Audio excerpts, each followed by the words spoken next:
Welcome back to another episode of With a Grain of Salt. I am your host, Isaiah Salter, and I appreciate each and every one of you tuning in yet for another week. I got my guy, Hasan Stevens, in the building. Yeah. CEO, brand owner, entrepreneur, speaker. The list goes on and on. DJ, come on, man. DJ Maestro's the name. Consultant, yes, Come on, sir. consultant, all that, man. How you doing? I'm good, man. I'm good. Yeah. I appreciate you having me. Absolutely, man. I appreciate you coming. I want to start with a question that I haven't started any other podcast with, just because I want to set the tone. And man to man, how are you really doing? Sheesh. Yeah. How am I really doing? I don't really know how to answer that. Definitely going through some adversity right now. I think we all do, all the time.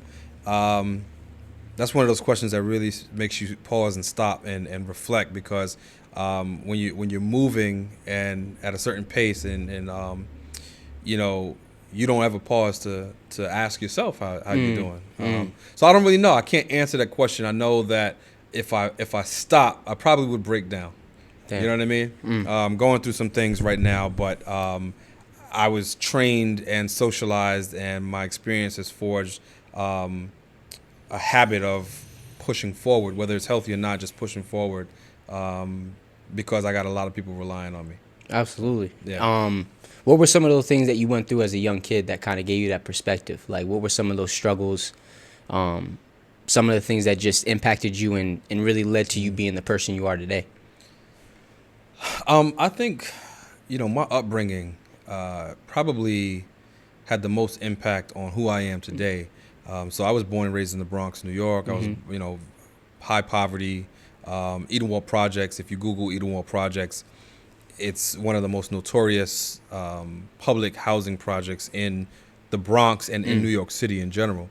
So my life was a combination of experiencing everything from gunshots and, violence, both observing and also experiencing it, poverty, disgusting environments, walking into a building and as a child having to navigate your way through crackheads and crack smoke and, obviously growing up during the crack era. Yes, sir. Looking at, roaches everywhere.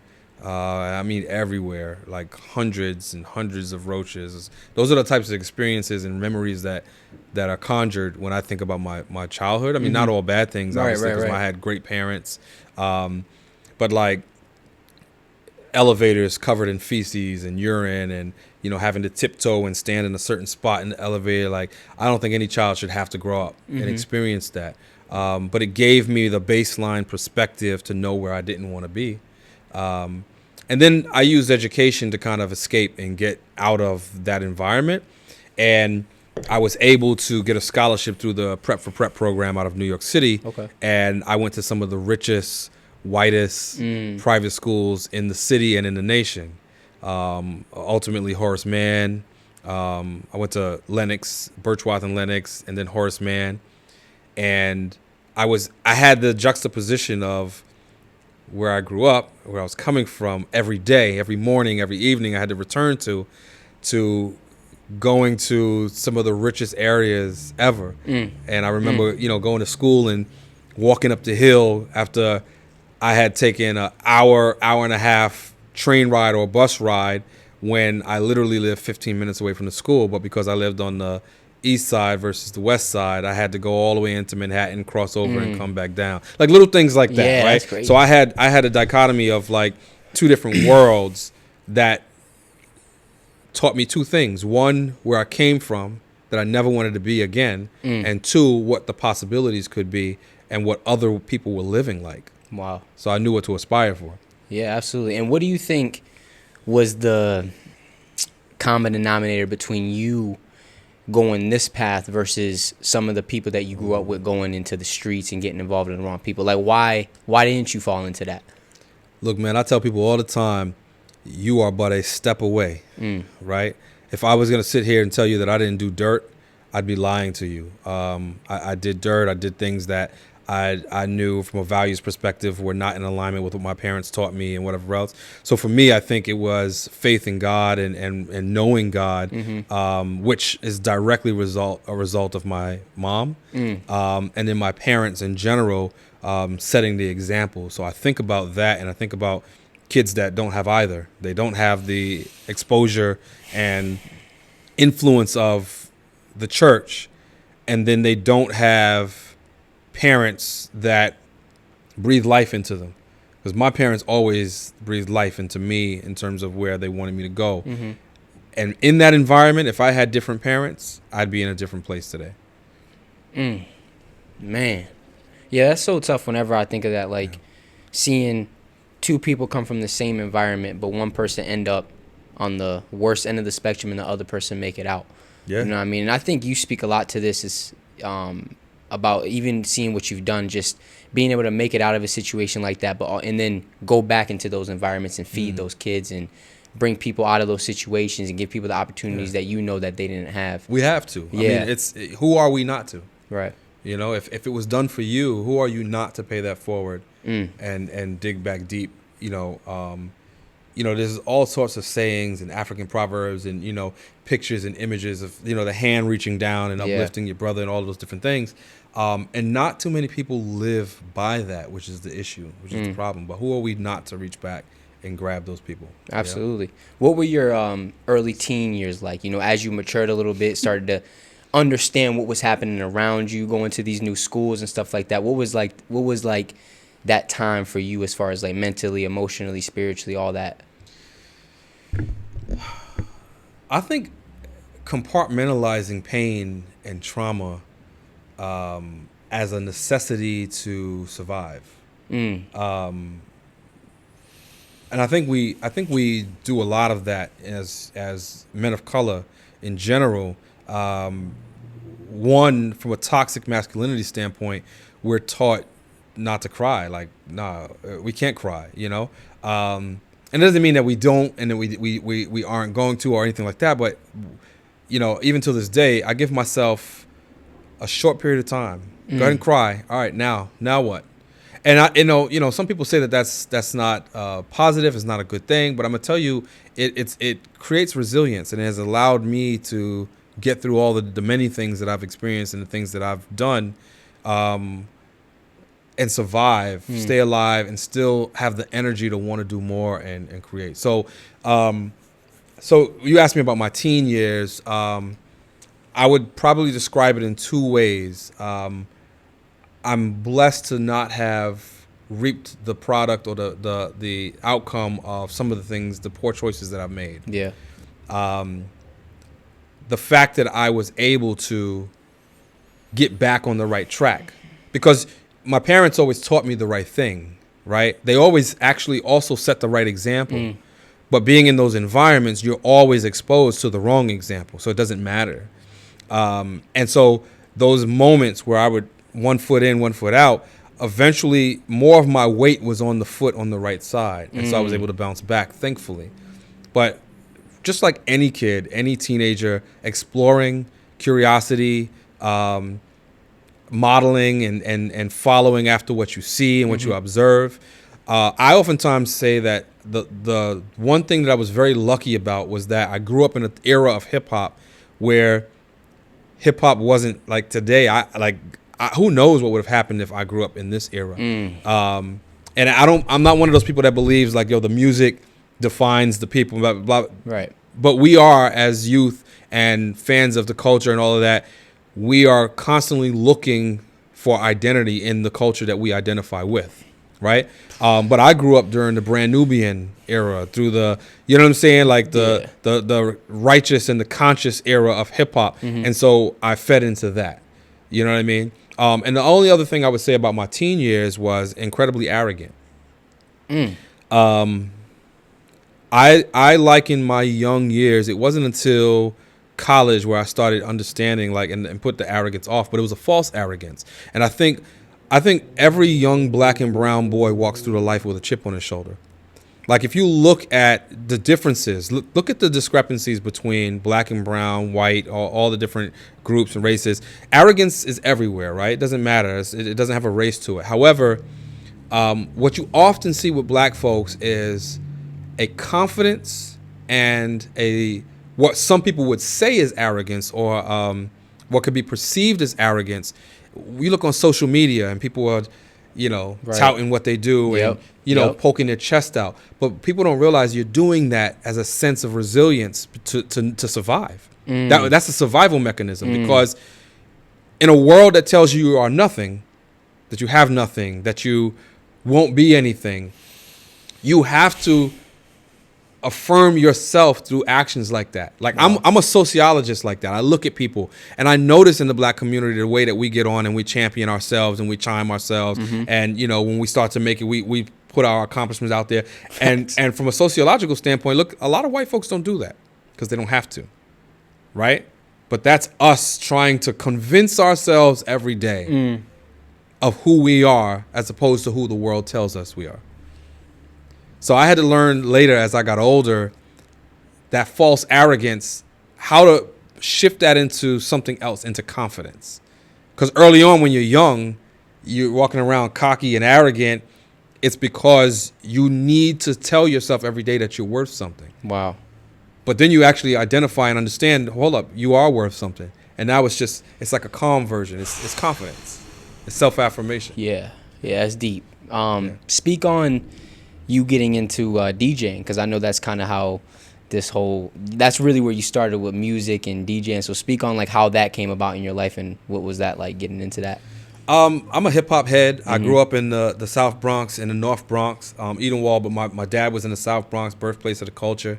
And at that time, celebration of the culture is like you do something, right? And it wasn't like early hip hop. That wasn't my era. I was more like 90s and like, you know what I'm saying? Yeah. Late 80s, 90s, early 2000s. That's my era.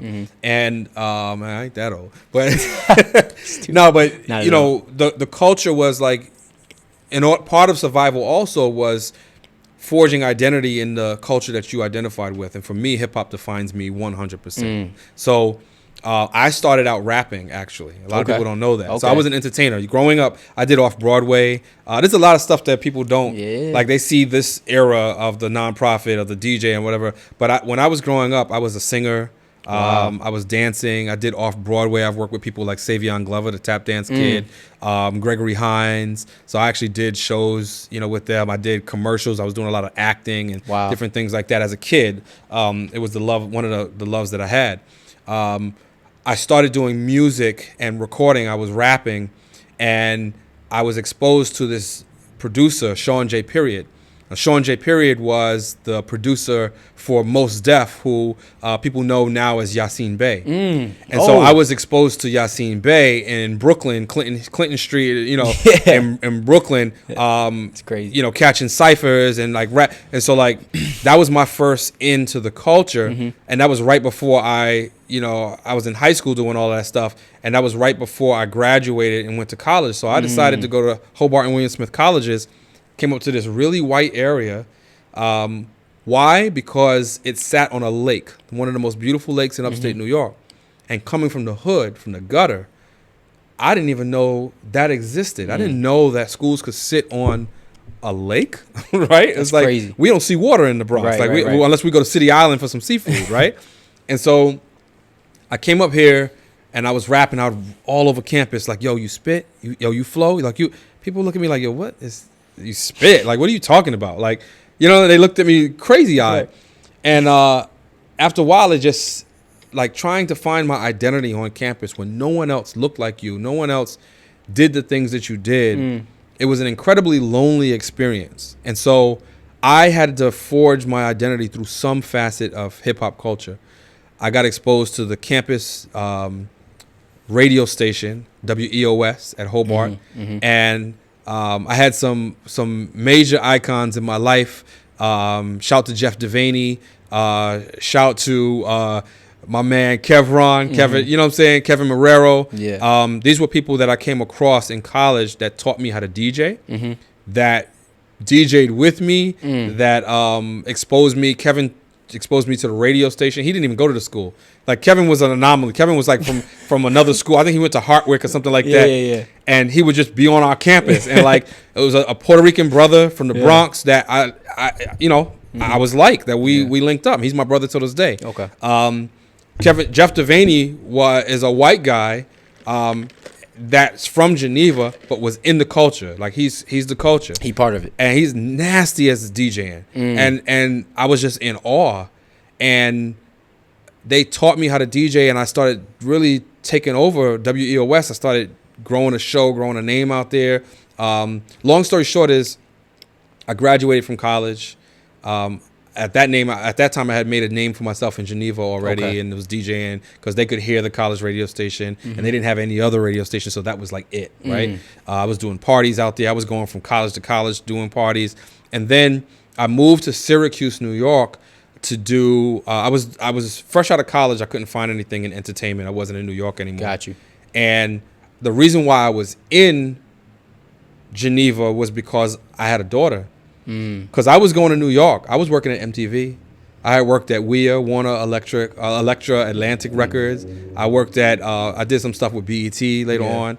So I was in the industry coming from New York. Wow. But I chose fatherhood over entertainment. And so the minute my daughter, I remember the day I was at MTV and I got the phone call that my daughter's mom was in labor.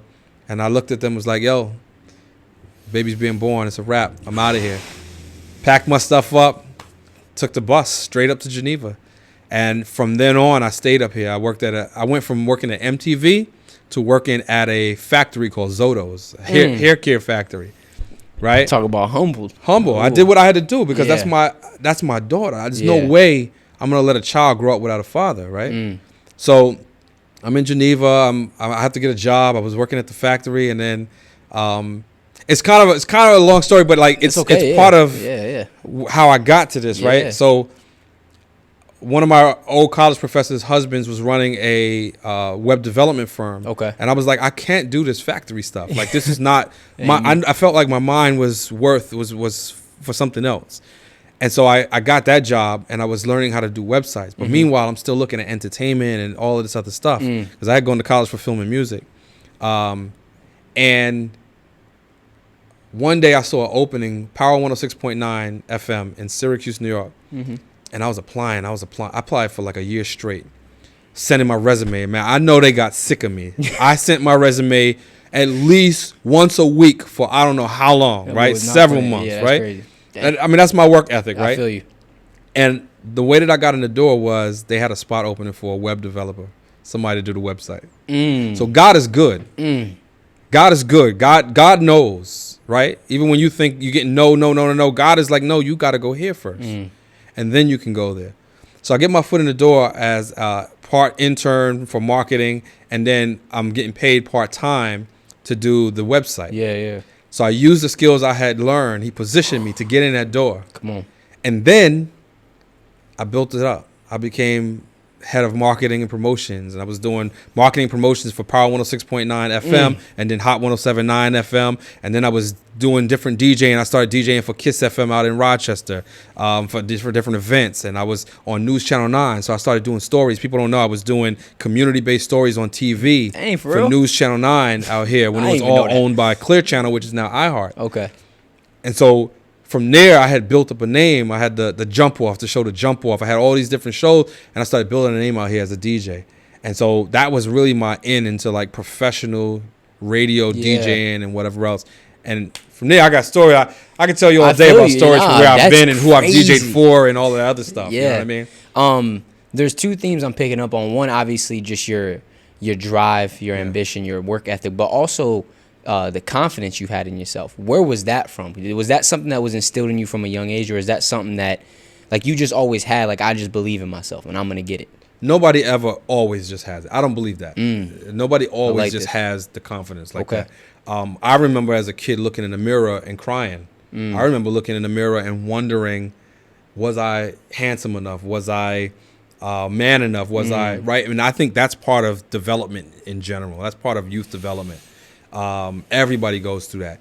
the people who survive it are ones who are supported in the ways that they need to be or have the life experiences that foster the feeling that's necessary. The ones that don't survive it are the ones that never have that support. So that's that, right? But as far as the confidence, I would say it came from lived experiences, me proving to myself that I can do this. So each accomplishment was like, oh shit, I'm cool. I'm the man. I can, right? And that arrogance that I was telling you about of me having to tell myself I was the man. No, you the man. No, you dope. You dope. Until you're just like, oh, okay. You don't have to do that anymore. So it was that, and it was also my father. My father is a confident man. Like, you're talking about a man who only graduated high school, barely, because of stuff that happened with his father. Yeah. His father mistreated him, a bunch of different things, but only like barely graduated high school. But if you talk to him, it's like one of the most brilliant people we've ever known. And walks with a level of confidence that's like you feel it when he's in the room. But my dad was also a professional singer when he was younger, right? Cut albums, things like that. So whatever that confidence was that he had, that he developed, and I don't know his journey, he passed it on to me because every day he gave me affirmations and he breathed life into me as a man, who I was, and whatever else. And when you hear it enough, even when you don't believe it, eventually you will start to believe it. Like, wait a minute, is this true? Like, oh, okay. Come on. So that combined with your own life experiences and accomplishments that you add on and on, you know, I think that's what, now add to that the belief in God. Because there's nothing that I fear. I don't fear anything. Maybe death, maybe. Only because I love life so much and I have some things I have unfinished. Yeah. And when they're finished, I'll be fine. I can go. I right? got you, yeah. But I don't really fear anything because I feel like God walks with me. So add the belief in God to those two things. I have a level of confidence that's crazy. You know, hold on. Keep going. Actually, there's one other thing that I would have to say. Growing up in that era of the Brand Nubian and 5% Nation and stuff like that, I'm writing a book, and I was just talking about like just black male experience and stuff like that. And the book starts off with, when I was 12 years old, someone told me I was God, and that made all the difference. That's the first line in the book. When I was 12 years old, someone told me I was God, and that made all the difference. So I have a Christian background. I grew up Christianity. There was a period in time where I started diving off and started studying Islam. Then I started studying with the 5% Nation of the Gods and Earths and all that stuff. But my very first job, I was 12 years old, and I walked into a barbershop. I was like, I'm just trying to identify solutions and problems, and because I've always been an entrepreneur. And I was like, yo, they don't have anybody brushing people off. The floor is always dirty. I was like, so I pitched them. I'm 12. I'm like, yo, can I come in here and sweep up to make some tips and brush people off? But I lived in that barbershop. So while kids were wilding out and doing all, I was in that barbershop, and I got the benefit of listening to 5%ers, to gods, to people who said they were God. That's it. And then they were teaching me and saying that you are God, sons of the one most high, and you were right. Psalms 82. I remember to this day. Psalms 82. Ye are God, sons of the one most high, but you will fall like mere men. And right. And so I came later to understand, like, okay, you know what? I'm not going to go on as a 5%. I know that there's a higher power. I know that there's a greater. And the way that I frame it, and at some point I'll tell you about it's written on my arm. At some point I'll tell you about my philosophy around the God complex. Absolutely, please. So everything is tattooed on my arm. This whole arm is dedicated to the God complex. Wow. Right. Wow. And we can talk about that. But I think the fact that somebody breathed life into me and said that I had to stop as a kid. I'm God. What do you mean? And even though I didn't move on and think like I would never put myself above the being, capital G versus lowercase g, but I'm a lowercase g God. I can build, destroy, create. I can do all of those different things. That builds a confidence in you. That's just like anything I put my mind to, a thought turns to it comes to fruition if I focus on it. So I know that's a long-winded answer, but like if you ask me where my confidence comes from, it's like, man. It's all of those things combined, you know? Whoo, yeah, that's a whole different side of things. Cause I grew up Christian too, but like just, man, So you said you always kind of been an entrepreneur. That was Yeah. just in you. It was in me. You just was seeing that. Like you was like, You I'm poor, just gonna. you're in the Bronx, you a hustler. Your mom can't buy you the sneakers that everybody else got. She can't buy you the kicks that everybody else got, the clothes, all that stuff. You're going to figure out how to make the money. And you're looking at your mom struggling. You're looking at your dad struggling. I don't celebrate. Look, I don't celebrate Christmas. I do occasionally, like a little bit for the kids, for my kids. I got you. But like, Christmas was just another day for me. I used to get socks. I used to get, we didn't get nothing major because we couldn't. Right. And that was all right. I'm grateful for that upbringing. But like when you see everybody struggling, you got to get it how you know how. So it forced the entrepreneurial skill sets that were in me to come out. Had to. Come on. And how important was perspective in your journey as far as looking at those failures every time you sent that like you were applying for the job and you didn't get it and you kept going, or when you were young and you were going through adversity but you kept on going, like why was your perspective keep going and not, oh, this is the end all be all, I'm done? Because a lot of people become victims to the circumstance. Other people view it as an opportunity for growth. And I feel like for you, it's just always been this constant, like, yeah, life, you can hit me as much as you want. I'm going to keep on going. Yeah, I think that's a tough question, man. I think I've had many mentors in my life. I've had many messages breathed into me in my life, one of which was the fact that I was God. And so if I early on wrestled with the concept that whatever I put my mind to, right, let there be earth, let there be, right, the concept of transforming thought into action, into product or fruition or whatever outcome was not foreign to me. It was like we control our destiny. I learned early on that our environments, we don't happen to life. Life doesn't happen to you. You happen to life, right? Life is what we make it. So if you early on at an early age understand that you have a level of agency in your own life and you control all things, you will operate on that. Then add your faith in God and that you got this entity walking with you wherever you go, protecting you. Yeah, that's deep. Eventually what's supposed to happen is going to happen. Yeah. I do kind of want to get into that, like kind of like that view of God, because I did grow up Christian too, and I did the same exact thing. I started studying all these different faiths and backgrounds and cultures, and it really opened my mind to understanding it on a deep self. And for me, my journey started with knowing who I was, going within myself, and that's where I found my connection to what I call the Creator. So speak a little bit more on like how you view that, and what are some things that you see from that aspect that affect predominantly the black community, especially young kids learning certain things and becoming victims of their environment and just having a scarcity mindset, feeling like you have to put people down in order to get up. There's only a certain amount of seats at the table. There's not space for everybody. You can create the life that you want rather than like letting life happen to you. Life happens for you. All that type of stuff. Speak on that a little bit. Everything that you're saying. Now, there's a lot of elements and levels to Wherever that. you want to go with it. Looking in Syracuse right now, it's one of the things that I hate the most about this area. I love Syracuse.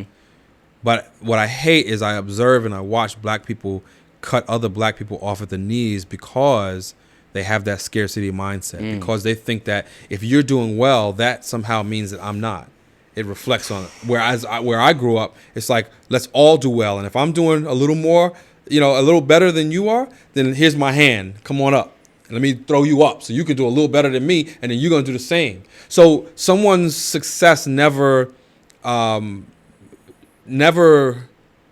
infringed upon my success, because I always feel like, well, you're just going to lift me up. Let me put you in that position so you can get me up there too. Come on. Right? And so I noticed that doesn't happen out here a lot, right? You have to have a different experience or different mindset in order for you to be the walking example of that. I'm going through stuff right now where you have community leaders talking about you negatively behind closed doors and whatever. And it's just like, don't you know we would be better off if we all got together? We would win. We'd eat together. Like, what? I don't understand. Right. And then we teach our kids how to eat, and we teach our community how to eat, and I don't understand. So it kind of resonates with me when you say that type of stuff about like the scarcity mindset and the fact that the crab in the barrel mentality, that oftentimes is directly correlated with exposure. Coming from New York City, that's how it was. Like, oh, I know somebody here. Oh, they're going to bring,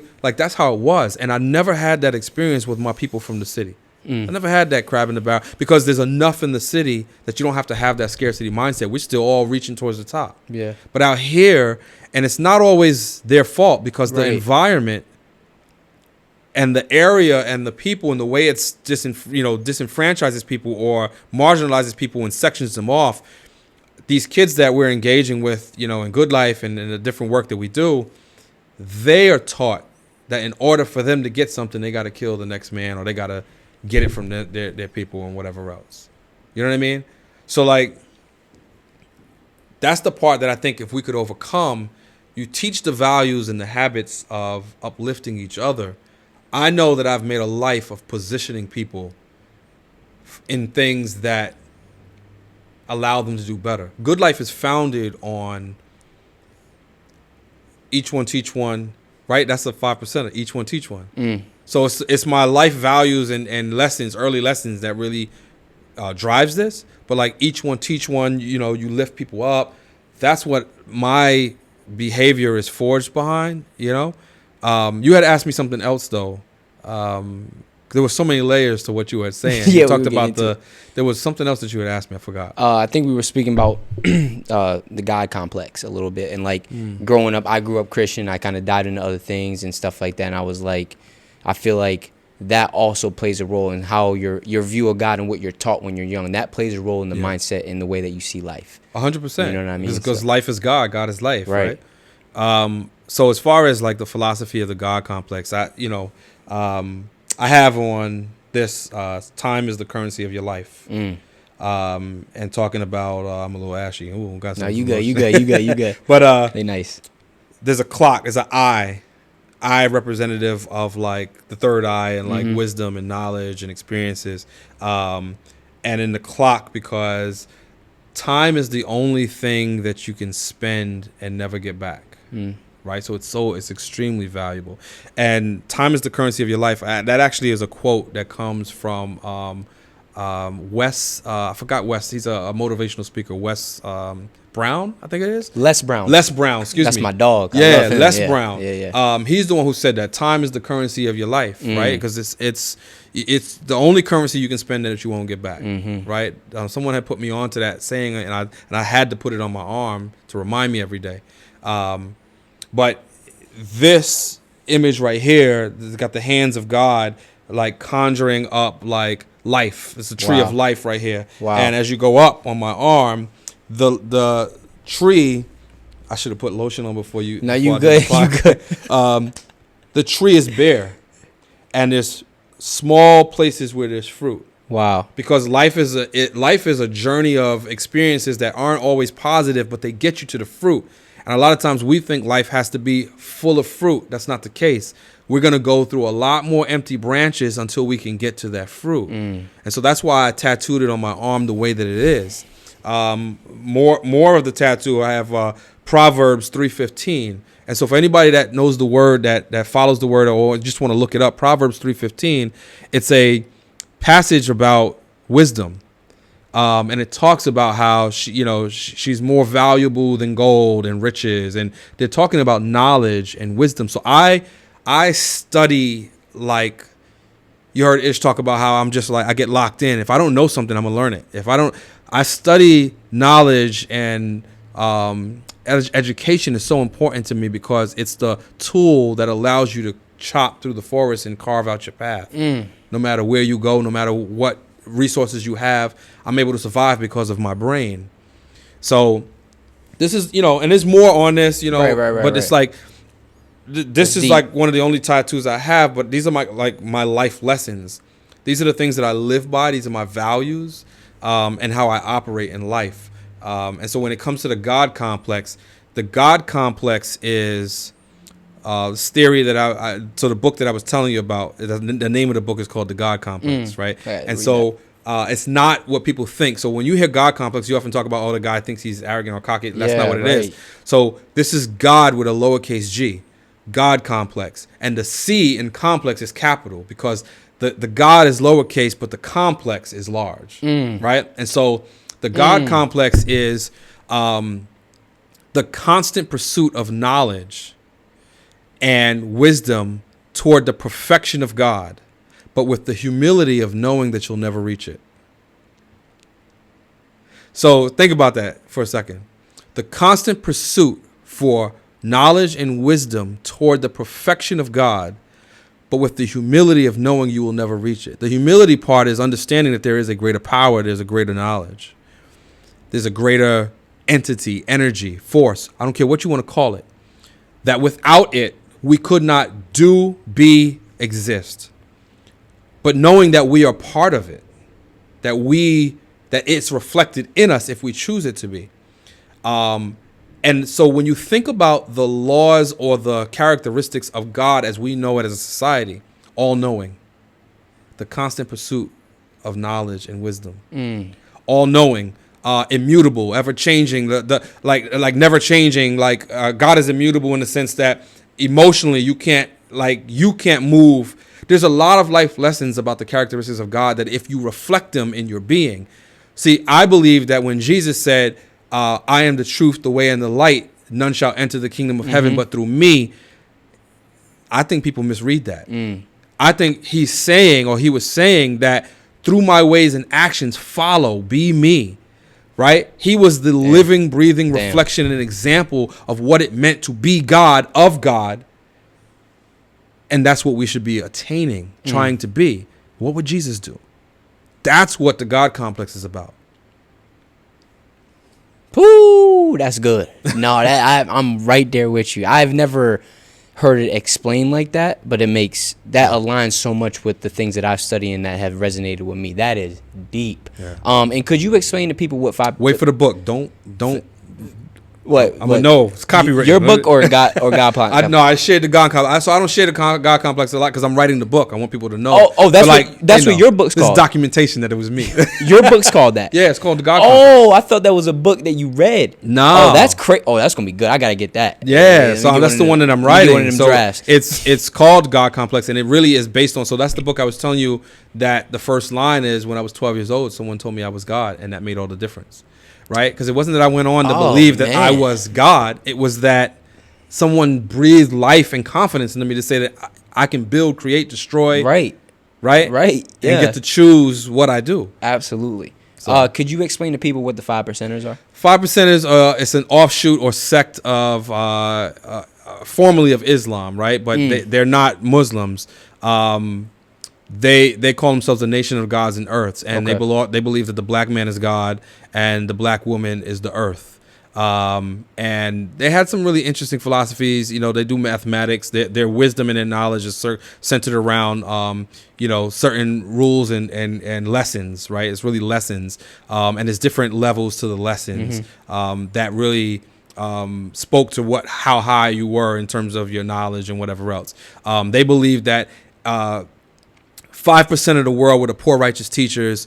10% of the world were those who are in the know and manipulating. And then 85% of the world were those who are deaf, dumb, and blind, who are just operating through the world. Wow. And a lot of their philosophy really, if you look at it, mimics that's life, right? There's a lot of people, the same reason why people can listen to Trump and he can spew out lies and people are just like, oh yeah, that sounds good, right? Because the average person actually doesn't do their research. The average person does not think, they follow. 85% of the world are followers. 15% are those in control, or those that lead, I should say.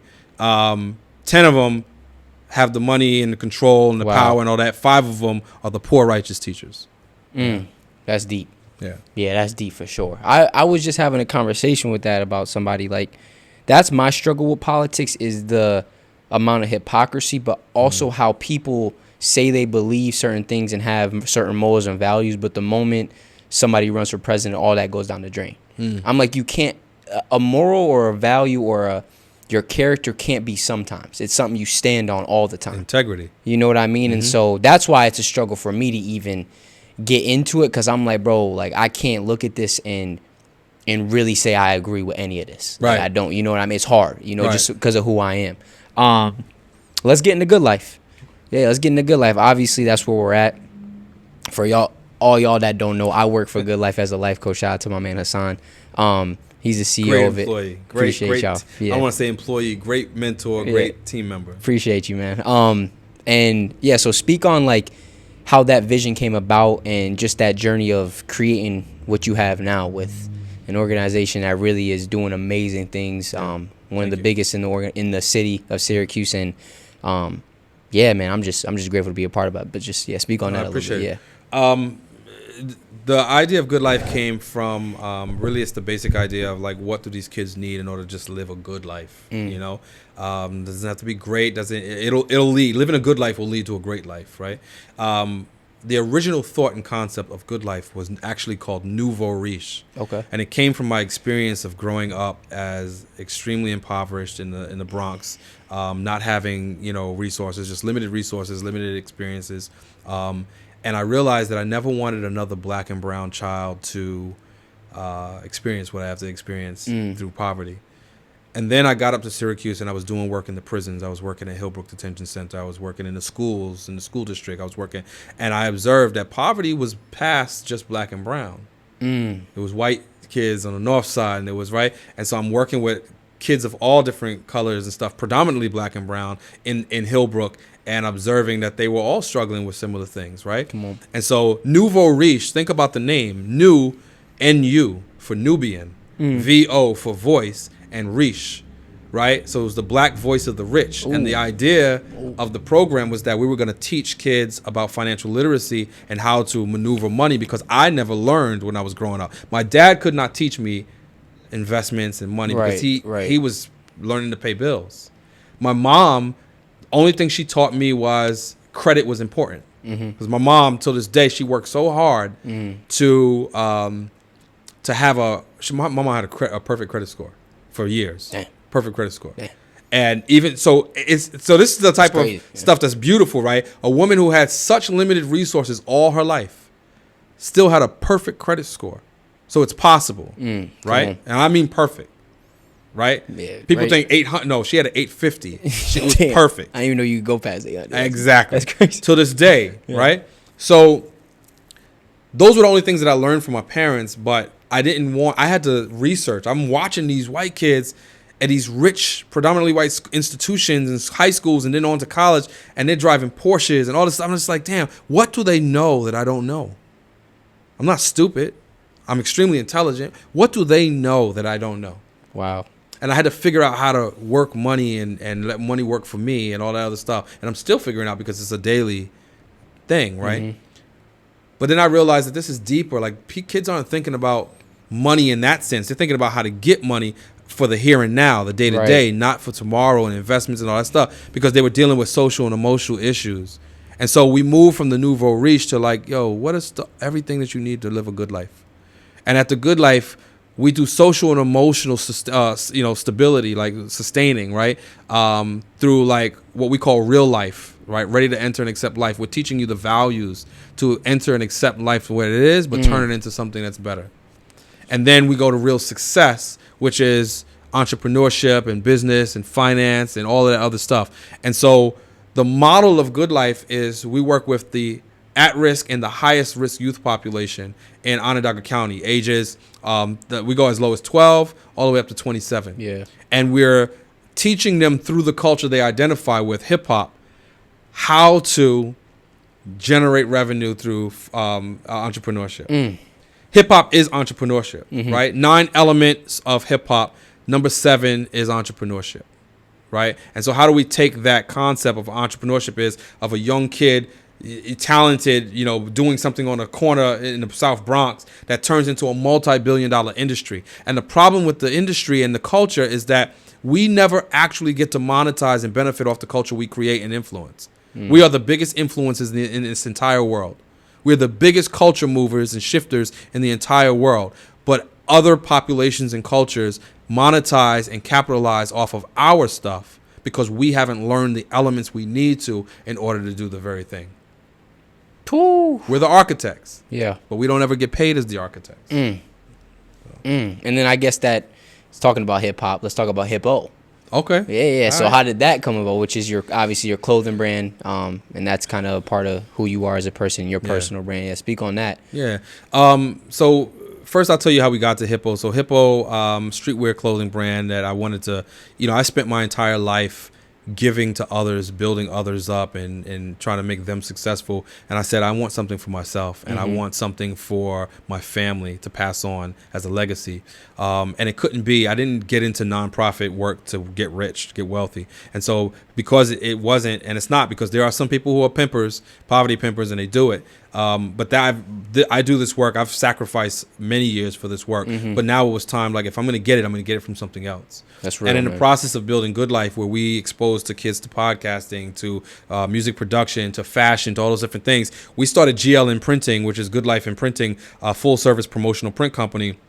We've been running that for a few years now. We've been generating, $750,000 in revenue, doing, in its scaling, it's on its way up.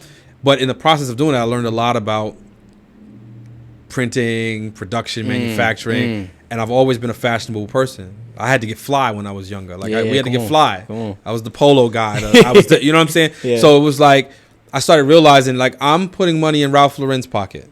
What did Ralph ever do for the community? I'm putting money in Louis Vuitton's pocket? Nah. Not Louis Vuitton, that borrowed African imagery and is making billions off of that, right? I'm not Balenciaga, who was in the newspaper for,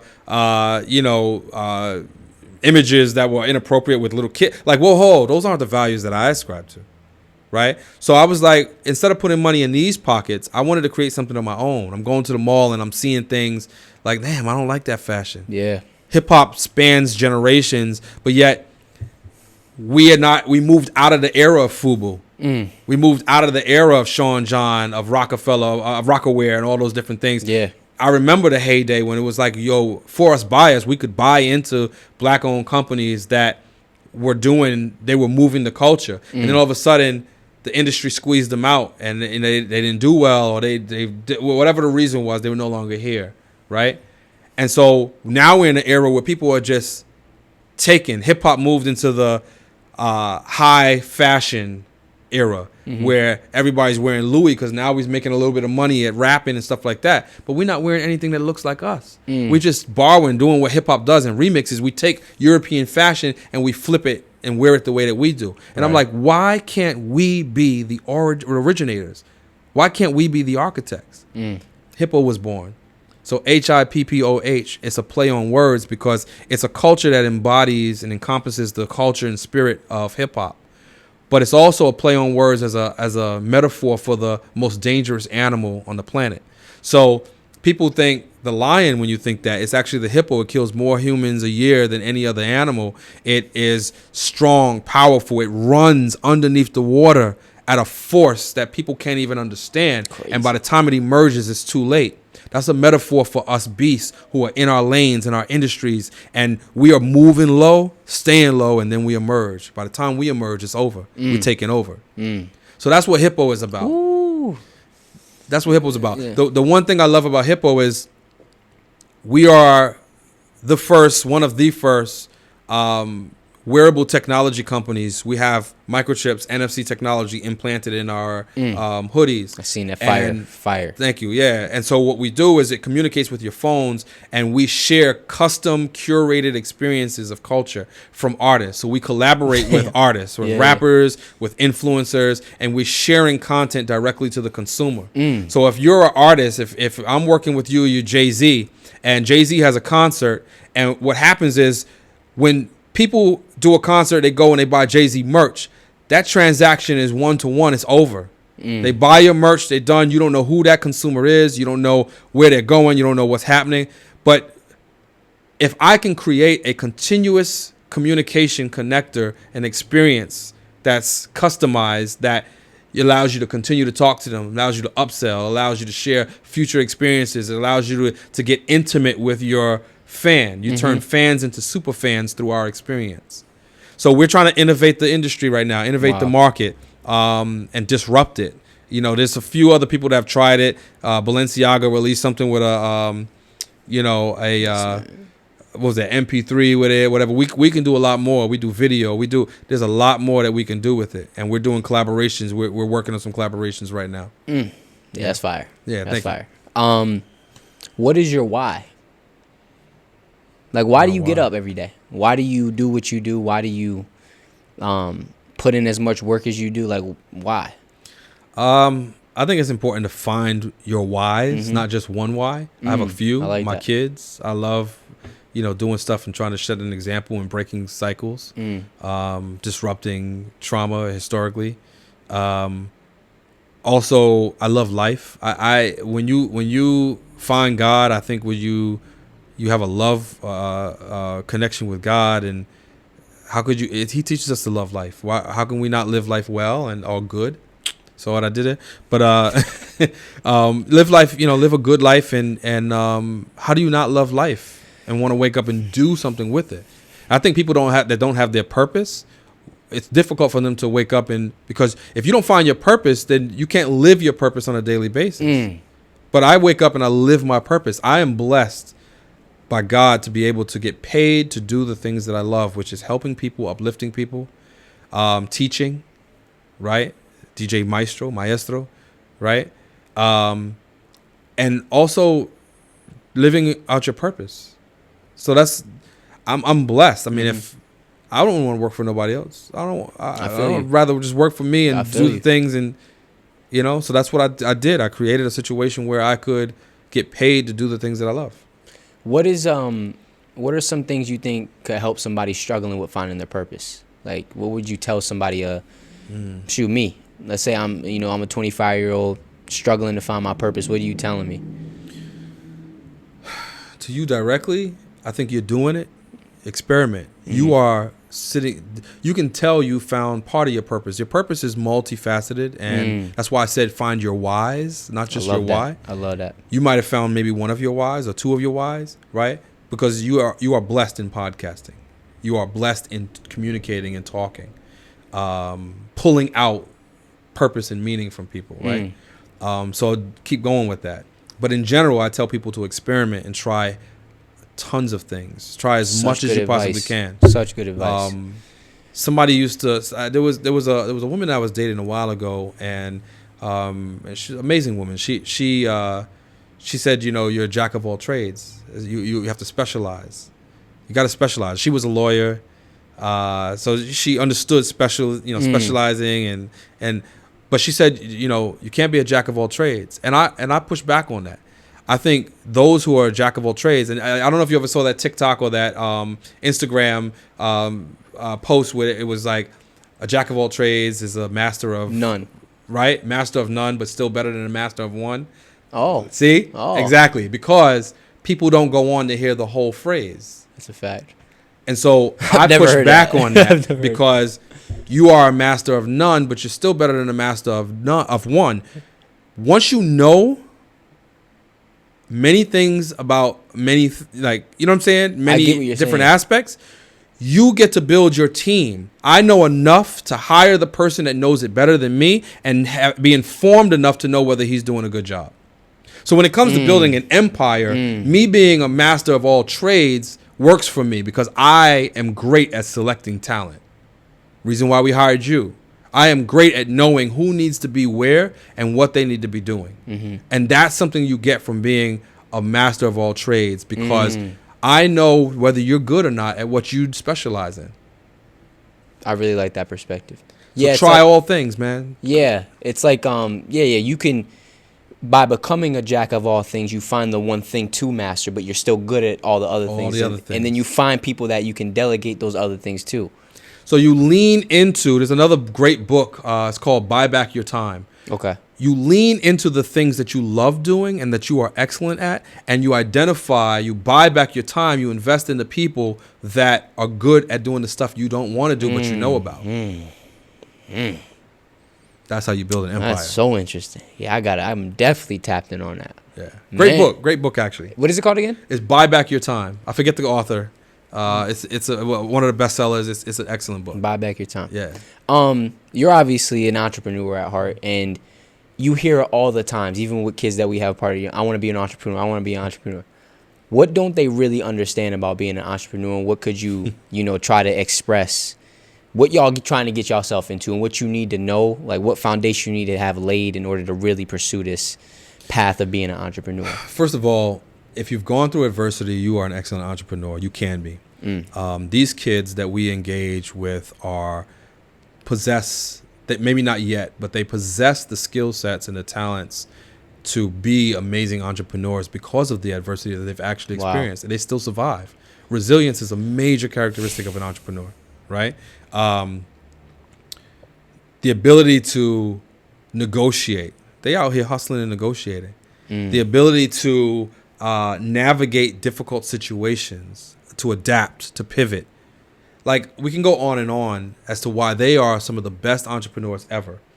The other thing that I would say is, how do I frame this? Many people think that they say, well, I want to work for myself. I don't want to work no 9 to 5. Reframe your perspective of time. Come on. 24 hours in a day.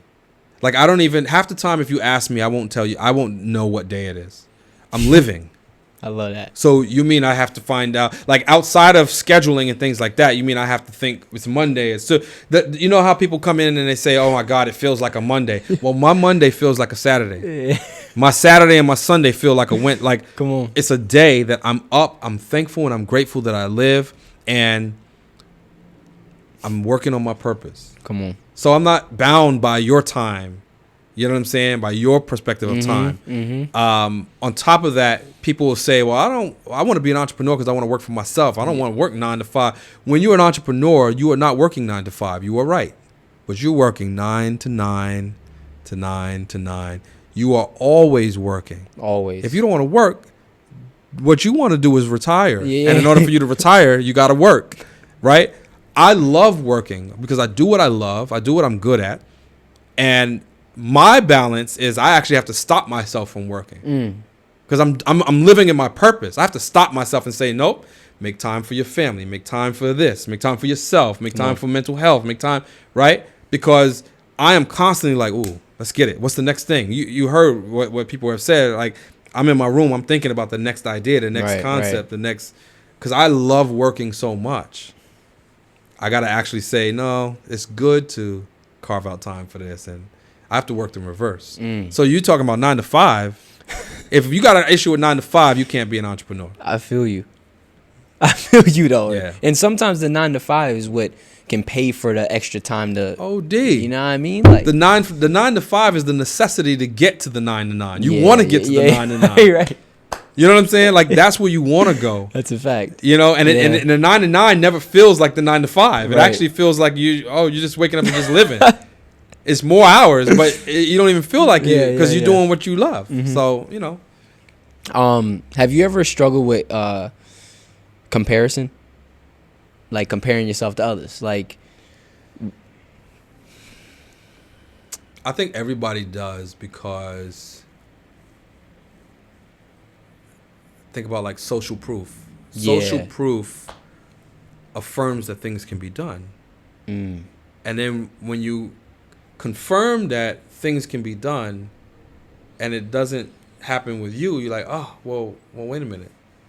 And so you have to mentally check yourself and block yourself from comparing to others. So like I don't compare myself to others, right? I'm in my own lane. I do what I do. And but every now and then you look at things that you want. Well, I want to do that like so-and-so. Because you have to have examples of where you want to go and what you want to do, right? But you have to remind yourself that everybody's journey is different and everybody's timeline is different. Come on. Right? So as long as you have those pieces, comparison, I think, is a natural thing. But you have to make sure that the comparison doesn't take over your thinking so as to suppress your perspective and view of yourself. Yeah.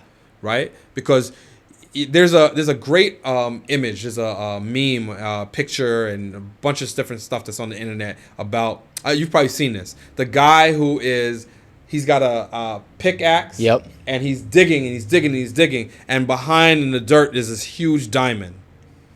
And he gets tired and he gives up, but it's like a thin layer between him. It was the next swing, right? If you compare yourself to people all the time, you will prevent yourself from taking that next swing that will put you in the situation, in a position. So I big up people. Yo, yeah, oh, dude's doing it. Oh, that's great. I celebrate people. I celebrate your success and know that I want to reach that or even surpass it someday, and realize that your timeline is not my timeline, that I'm on my own journey. It's more like admiration versus comparison. I don't like that word admiration, actually. I don't want to admire someone. I want to celebrate someone, right? Because I don't want to envy you. I don't want to, and you can admire is not envy, right? So you can admire somebody, but I think when I hear the word admire feels like you put someone else on a pedestal or a position that you cannot be. Oh, I admire them. I look up to them. No, I look at you and I see what you've done, and then I put my own spin on it and I try to figure out how I can do that or do something greater for my life. Right. So for me, and I'm not saying if somebody wants to use admire, that's fine. I don't admire people. I got you. I respect people. Okay. I acknowledge people and I celebrate people. And then I'm like, yo, watch what I do. Yeah. That's different. Okay, I got you. And like you said, you loved education, you loved learning and knowledge. Who are some people, dead or alive, that you read about or gained Malcolm X. Okay, yeah. Speak on that. What was that impact that he had on you? Having a young black man read the autobiography of Malcolm X, we celebrate Martin Luther King, and he should be. But people are scared for you to celebrate Malcolm X. I was growing up. I definitely had the wrong picture of that. Yeah. Right? Yeah. So Malcolm X was one. I didn't mean to cut you off. I'm just like, no, that's immediately that comes to me. Yeah. There's my 6th grade teacher. I'm praying that he's still alive, but I'm going to mention him because I can't find him. I've been looking for him. Nicholas Corvino. And a lot of times people think mentors have to look like you and come from your... Nicholas Corvino, older Italian guy that was my 6th grade teacher in the Bronx, taught me about respecting contempt. It was a concept written about by early Jewish author by the name of Eli Siegel. Eli Siegel, and I forget the name of the actual text or the book, but in it he talks about respect versus contempt. You can even Google that and it'll pop up, Eli Siegel. And that was one of the philosophies that I learned early on that prevented me from ever succumbing to the harm of people looking down on me, talking about me or whatever, because I understood and put them in a position. I look at them, actually my mother-in-law talks about, look at them as patients. You gotta look at them as patients. People that need help, right? It's not you. They on you because they want to be you, right? Respect versus contempt is that people will express contempt for you in order to respect themselves. So they put you down in order to build themselves up, right? So those were, I think about Nicholas Corvino, who taught me that very important life lesson. Malcolm X, Jay-Z. So those are the 3 people. Jay-Z. I am a Jay-Z fanatic, not a stan, not a you know what I'm saying? I'm a Jay-Z fanatic. One, he's a Sagittarius. I'm a Sagittarius. We think, no, seriously, we think very much alike. He doesn't know that yet, but we think very much alike. I had the blessing of meeting him once. Of course, he wouldn't remember me. I would love to work with Jay-Z at some point in my life because I believe through his works and through his music, he teaches and builds people up through his lyrics. Yeah. Sagittarius people we are wisdom seekers, and we build people through teaching. He uses his lyrics and his when he says, when you see me, see you, like, you know what I'm saying? When he talks about, like, I just think about various quotes that Jay talks about that really have always just been life teaching lessons for me. Through sheepskin clothes, I silenced the lambs. Do you know who I am, Clarice? Like, I can go through a bunch of different Jay's lyrics, and whenever somebody's like, oh, Jay-Z ain't, like, I know that they probably don't get what he's saying. like I already like know. it's I okay. already Like know. you actually just don't understand what he's saying, I already and that's know. fine. It's the reason why the man had to write decoded, and the reason why he had to he had to actually put it in a book for you to actually get what he's saying, because his level of intellect is so much more on a greater level. And I always wanted to. I'm still working on it. Like I want to do some work through the good life with Jay, because I know what he's trying to do for his people. He's trying to uplift his people through being the living example, and among other things, right? And he quietly is a philanthropist in other ways and stuff like that. But I've always wanted to connect with him so he can see what we're doing here. Now that we're taking this nationally and we're known nationally for our work and all of this other stuff, I've always wanted to work with him, and I'm gonna keep working towards that dream. You're right? speaking that into existence. It's gonna happen. But his theories, philosophies, ways of teaching, all of that, man, those are the three right there. That how you view Jay-Z, that's how I view Kendrick Lamar. Oh, I love Kendrick. Yeah, K. Dot. That's I love Kendrick. Kendrick is today's Jay-Z. You think? OD. Okay, 'cause I have to really dive into Jay still. Like I listen to him, but I'm not like that. But Kendrick changed my whole life with his music. Listen, man, hop on what is it, Genius? Hop on Genius.com and dig through some Jay's they lyrics. Be going crazy. I used to teach a class at SUNY Cortland as a hip hop culture, and it was really racism and socio-political themes and concepts through the lens of hip hop and gender, all these different things.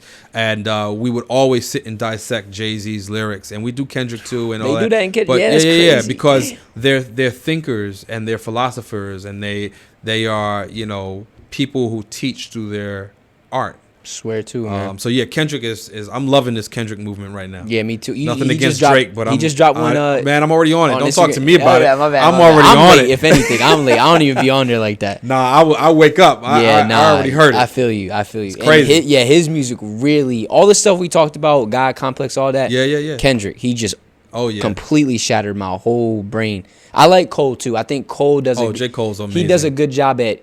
Like Kendrick and Jay-Z, I think you really got to study to understand. I think J. Cole knows how to take those same concepts and make them very easy for people to hear. Absolutely. So people's delivery is different, right? Right, Like his Nas. delivery. Nas is very direct, right? He can be esoteric in some ways, but he's very direct. That's J. Cole's versus favorite Jay, artist. Yeah, that's great. right? So there's different people, but I think J. Cole is a thinker.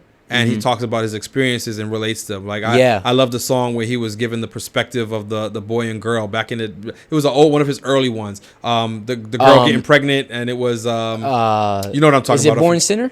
No, that's not. It's not on that that album though. It might be on that album. I'm not sure. I'll be honest with you, but I know what you're Forest talking Hills Drives was one of my favorite albums. So those are the artists that I listen to. No, it wasn't Born Sinner. That was on the other album. Yeah. This was before Born Sinner, as a matter of fact. Yeah. This is way before. I know exactly what you're talking about. Yeah. I know. Yeah, he did a video for it, and it was like the different perspective of the girl getting pregnant and all that. I use that as an example of a rapper who lyrically, you're a lyricist and you are making people think. You know? Yes. What's my man's name? Oh man, I can't. Only because we're talking about it, I'll draw a blank. Is he a rapper? He's a rapper, and Joyner Lucas. Man, I haven't tapped into him. Oh, please. I don't really like his cadence. I know. I gotta tap in. Yo, just tap in. I respect. Joyner's got some joints. Oh my god. Okay. He's got a song about his friend who envies him, right? Oh man. And I'm trying to remember the name, but it's only because we're in front camera. I'm just drawing a blank right now. But his friend is giving a perspective, and he starts bigging him up and talking about his friendship and how much he loves him and all this other stuff. And all of a sudden, as he keeps talking, it turns into this despisal, like he's envying him. Oh wow. And he's jealous, and I'm gonna get that to you. Yeah, but it's an amazing song. I can't think of the title right now, but I just love studying. That's art to me. That's real art. You know what I'm saying? That's real art. Yeah. No disrespect to any other, because I listen to Migos. I listen to, you know what I'm saying? All genres. Pop Smoke. Yeah. I listen to all, everything. I just love hip hop in general. I'm a student, but I'm a real student of those people. No, I feel you. I see it. Yeah, I know you are. Before I get to the final 3 questions, it's the fast round. Is there anything that's heavy on your heart or that you want to talk about that we haven't touched on that you just want to speak on? Nah, man. I think we saved that. We got to come back. There's so much. We got to come back and I think we only have an hour and 35 of record time, but we could talk for hours. Yeah, for sure. But nah, we'll come back and have some more conversations. I think there's so many different memories, experiences, perspectives, thoughts of life, and that we can touch upon. But I think you did a really good job at delving into certain things and pulling it out. So Yes, sir. Appreciate that. Yeah. So the first of the final 3 questions is, what is the best advice you've ever received, heard, or given? Oh, wow. I cannot say the best advice because I've heard so much. When you are a student of life and you appreciate mentorship, you will hear a number of lessons that you just kind of pile up and you tack on. One thing that I will stand out, there's a friend of mine, and I'm drawing a blank on her. Chanel Benson. She was Chanel Benson Reed. I'm trying to remember. I think it's just Chanel Benson right now, sir. She was married. She told me one time, she said, if you make money a problem, it will always be a problem. Wow. And I was like, Damn. wait, what? Damn. And that type of philosophy is really in alignment to a lot of the other things that I was already taught that I shared with you today, in terms of like, you're the architect, you can create. Like, money's really not a problem. Money is a tool. Money is a fictitious piece of paper that we apply value to, right? If you make money a problem, it will always be a problem. And I think if the population of poor people, if they understood how to maneuver and to think about money in a different way, I think they would still need access to the resources, because there's a ton Absolutely. of, historically racist and institutionally racist barriers that prevent them from accessing it sometimes. But how did I escape? How was I able to escape, right? I had to shift the way that I thought about it and the way I think about money and all that stuff. And I think that is one of the most poignant lessons, that money is not really a problem. And I learned that as a DJ. I started learning things that, if I ever was in a bind, I could naturally just start kicking in and start making money. I taught myself how to DJ, and so there were times where I was homeless, and I went out and did parties, and then I had my money to, you know what I'm saying? Wow. I created parties, and I would get hired, and I would create my own events instead of waiting for someone to hire me. And I did that for my daughter. I bought her a pretty expensive camera early on. And so now she's a extremely talented photographer, Shy Photos, SHAI Photos, for anybody interested. And so what I did was I repeated what my parents did for me. I gave her a skill set, or she developed a skill set. I gave her access to a tool so she could develop her skill set. Let me rephrase that. I invested in her future and ability to always never make money a problem. Come on.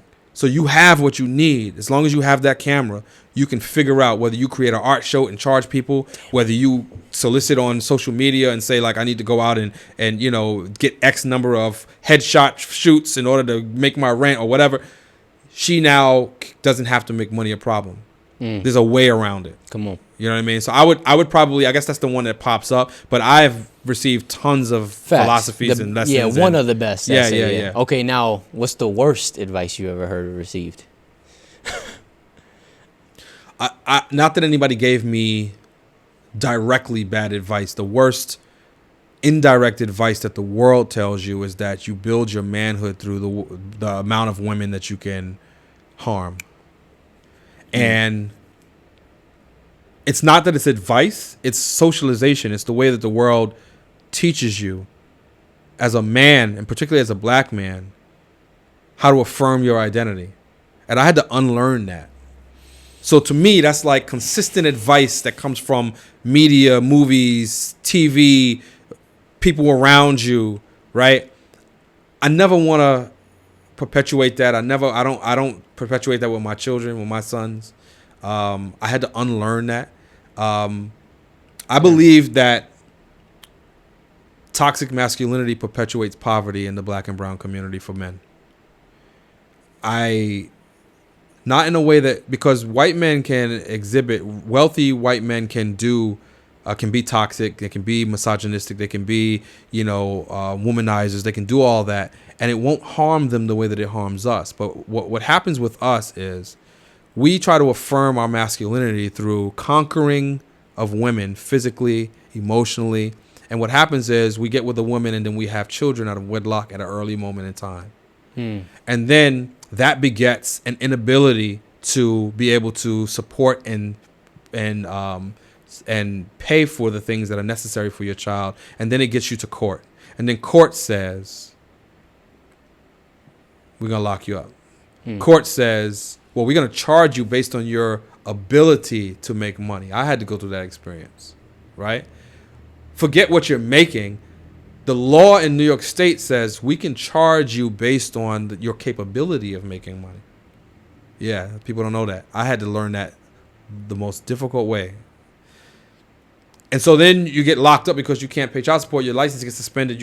It's a black hole, all because we were trying to affirm ourselves through how many women that we conquer and we get with because we're a man because we got some ass. So that's probably the worst advice society has given me, was that's not my manhood. That's not how I affirm my manhood. Women can be your greatest asset or they can be your greatest curse if you are cursing them and come at them the wrong way or are seeing them in the wrong light and whatever else. I prefer to, this is in general, right? You know, different world, different time, different sexualities, gender, whatever. But like your helpmate, your person that you were with should be your best friend and should be your uplifter, your supporter, your complement, so that you guys can thrive and do well together. And I think the world is off right now. I think the world is off when I look at the music and I look at what young girls are being taught now to use their bodies to appease men and their gaze in order to make money and center that as their most valuable asset. When I think about young boys who are being taught to associate money with vagina and women and that women are a commodity, and that I have a problem with that because we move away from family core unit of love and you know what I'm saying, and what God it tells us is love. And so that's horrible advice that is constantly perpetuated in music and TV and across the world. That's so real. Yeah. And a lot of it's subconscious too. It's just like they might not directly be saying that, but it's something that's just embedded in us since we're young. We see it since we're little. And at this point we have to unplug from the matrix. We got to see the writing. You got to. You know, we got to see the writing so that we can step into reality. You can't change something if you don't acknowledge it. Right. And then the last question is, if you could create one law that the whole world had to follow, right? Hypothetically speaking, what would it be and why? One law that the whole world had to follow.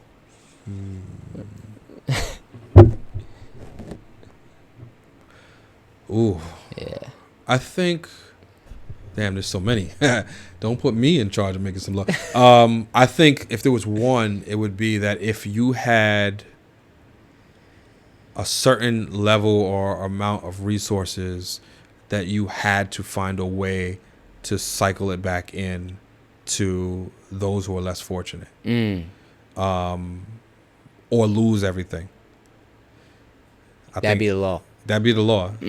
Once you reach a certain, I don't know what that is, we have to figure it out, but once you reach a certain level, that you absolutely had to funnel a way for it to, and it doesn't have to mean that you have to give your money away. Right. You could do an endowment, you can do whatever, but that money has to be earmarked for good, for people that have less. I love that. Yeah. I love that because greed is definitely one of the biggest things that holds us as a society back. There's no reason why we have people that have hundreds of billions of dollars, and like I am a big fan of what who was that? The wife of, was it Jeff Bezos' wife? Maybe. Yeah, it might be his wife. Yeah. So she was giving away millions of dollars. Jeff Bezos' wife. Yep. And I'm a huge fan of people who do things like that. It needs to be intentional and more targeted and things like that. That's the biggest thing, yeah. But like, she's an amazing person, right? And then there was the Gates family. They were doing the same thing. The Gates Foundation, they vowed to give away all of their wealth and whatever else. I just want to see people not hoard it for their lifetime, to give it away sooner, earmark it. That's real. Yeah. Yeah, I mean, if you holding that much in, I think it comes from a place of you're trying to fill a void that you can't fill with money. I don't know what it is, Yeah, but it's insecurity, something. You know, there's what I mean? people out here that could use even just $100 of it. For real. Nah, for real. You could still be wealthy, and that's the thing is like that level of greed. You could still be wealthy and live your life and do all that, and your money is gonna be. You know what I'm saying? doesn't Like, take away what is from the purpose anything. of gathering that much money? Yeah, man, that's the subconscious. Can't take it problems to of the grave with society. you. You can't. What did Denzel say? You never see a U-Haul behind a hearse. Oh my goodness! That's one of my favorite Ever. quotes. Man, I love that's that. real. Yeah, he a real one. Yeah. But I appreciate you, man, Yeah, for thank you. joining, man. Appreciate This you was too. awesome. Obviously, it's gonna be first of many. Yeah. We're gonna chop it up a lot about other topics and things of that nature. But I appreciate y'all watching this week's episode, and remember to take everything you've seen and heard today with a grain of salt. Love it. We out of here, my dog.